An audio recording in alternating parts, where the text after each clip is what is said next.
Kali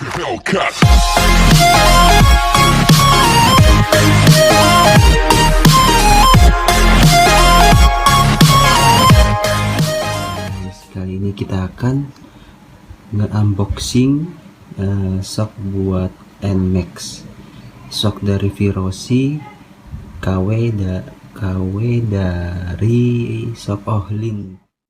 Oke, sekarang kita akan nge-unboxing shock buat nmax, shock dari vrossi, KW dari shope ohlins.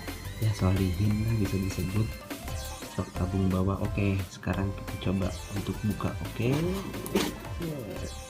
ya seperti ini gue beli dengan harga setengah juta, udah free stiker ohlins.